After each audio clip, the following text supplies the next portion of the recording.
evening, people of God. I greet you all in the mighty name of the Lord Jesus Christ. I just want us to discuss the Messianic bloodline, the Messianic kingdom right from the beginning. God's mandate, God's plan to establish the kingdom of Christ right from the Garden of Eden. When he created, the whole focus of God is about Christ's kingdom on earth, establishing the kingdom of God on earth. So, let us, Father, we thank you at this hour. I give you praise. Father, Lord, I pray that your message, this message will minister to us all. In Jesus' name,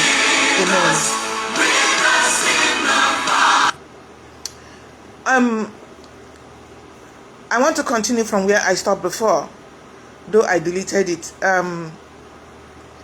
When the man and the woman, that's Adam and Eve, fell in the garden, they sold their rights to the ownership of, because they were the custodian of God's kingdom on earth.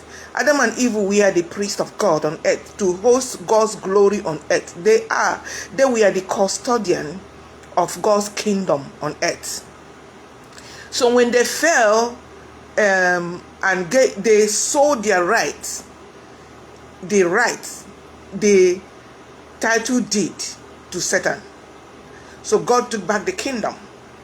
And then God pronounced to the serpent. God said that the seed of the woman will bruise his head.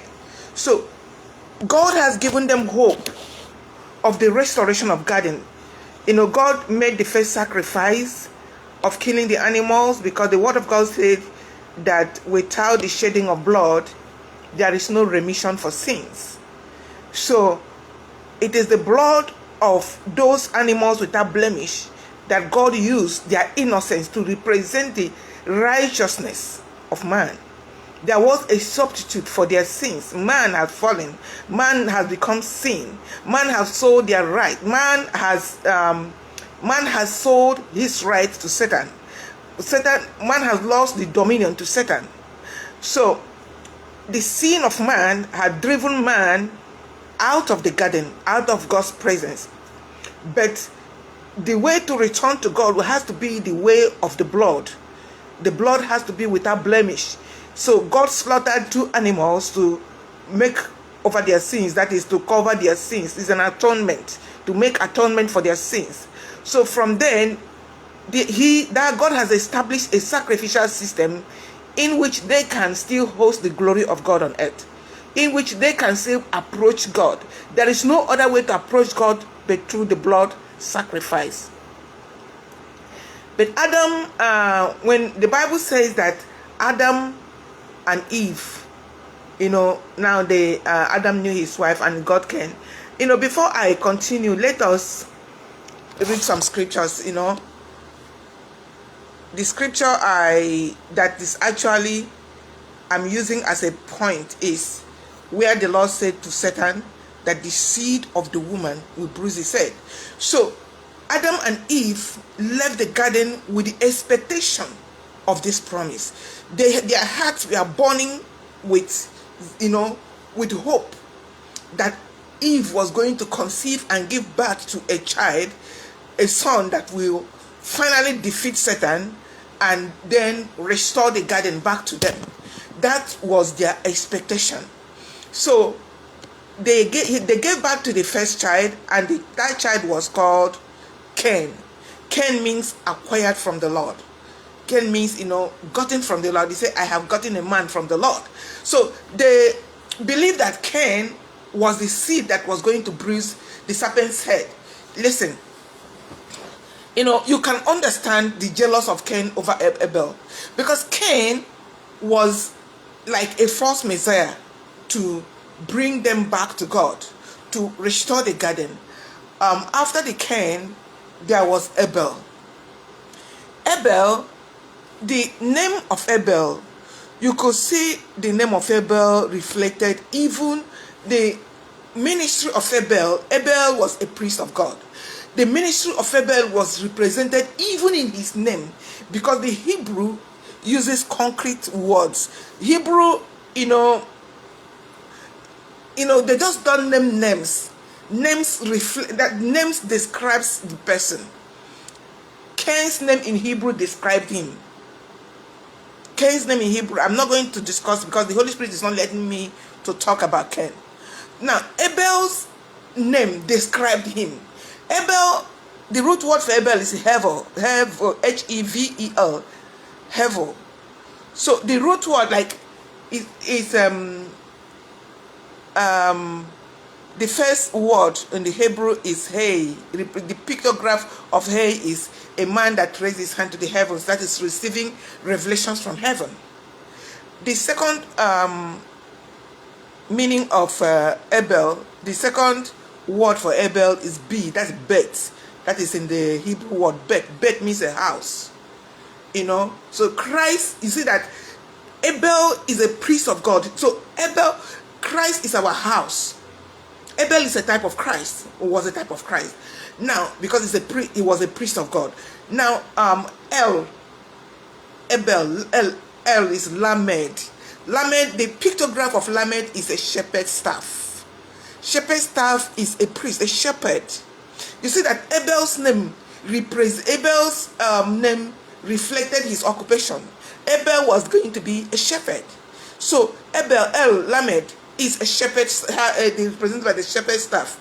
It's also called the voice of authority, because a priest of God is somebody that speaks the word of God with the voice of authority. A priest of God is a representative of God on earth. The priest of God is somebody that holds the glory of God on earth. A priest of God is somebody that stands between God and man. So Abel was going to be a priest of God. Abel is somebody that is a priest of God. So it is embedded in his name, Hevel, Abel. So a man receiving revelations from the Lord and, reaching out with the voice of authority.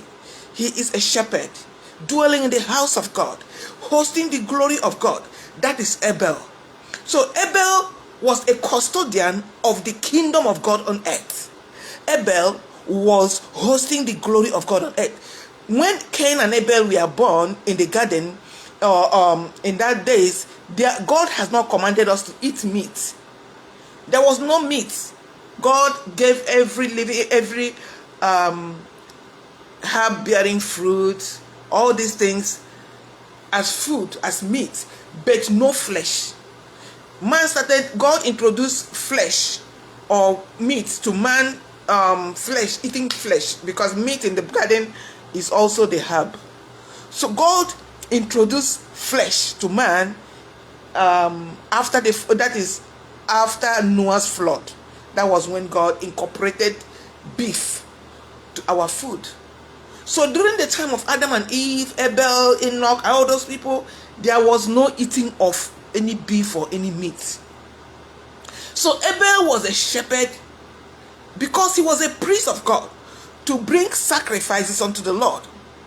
I believe that Cain and Abel had witnessed their father and their mother continuing the sacrifices of these animals to host the glory of God, because without the shedding of blood there is no remission for sins. So to continue in the presence of God, there must be a daily shedding of blood, which is a pattern of the blood sacrifice of Jesus Christ that will come many thousands of years later. So God always establishes a pattern so whatever we are doing, Jesus fulfilled the pattern. So everything God does has to follow a pattern. So this is the pattern of hosting the glory of God on earth. So Abel was in the bloodline of the Messiah. But Cain, the Bible says he was of the evil one. So Cain was a serpent seed. The Bible said that Cain was of the evil one. He was a serpent seed. The Bible says the seed of the woman will bruise your head, and that is, there will be a war between the seed of the woman and the seed of serpent. So there was a war. The seed of the serpent represents the kingdom of lies, that's the kingdom of Satan. The seed of the woman represents the kingdom of God. So while Cain was of Babylon, Cain was the beginner of the Babylon. Cain was serving God in his own terms, not in God's time. Cain was serving God in his own time. So when the time for bringing sacrifices unto the Lord came, The Bible says without the shedding of blood, there is no remission for sins. So Abel's sacrifice represented God's order of sacrifice. Abel presented to God the fat of the firstlings. If you look at Moses, what God asked Moses to present, it is this Abel followed the same pattern that God gave Moses. That is the pattern of the sacrifice that God gave to Moses was exactly what Abel presented to God. The firstlings, because everything that opened the womb belongs to God. So the firstlings and the fat of the sacrifice. So these are the Abel presented to God the right sacrifice, and that's why when Abel was killed, his blood continued to speak for him, pleading for his righteousness. That Abel was a righteous man. He was a martyr. His sacrifice was speaking for him. His sacrifice was his substitute for righteousness. Cain did not have any substitute for righteousness. Cain was. So what the devil was doing is trying to destroy the kingdom of God on earth right from the garden. And I believe that the two trees, the tree of knowledge of good and evil and the tree of life, represent the two kingdoms of God. Because the tree of knowledge of good and evil represents man-made religious system, and the tree of life represents the kingdom of God and of his Christ. And then there is a war between these two kingdoms.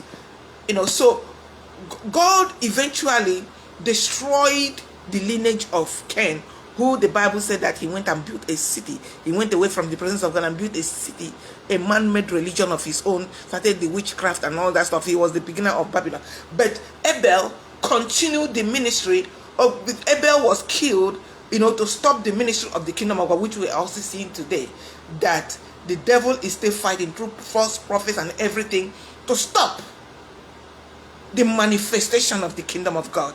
There is false religious system. There is everything, sneaking like a snake, like a serpent, as Jude called them, into the kingdom, into the church, bringing false doctrines and false things to contaminate the word, and serving God in their own terms, like Cain.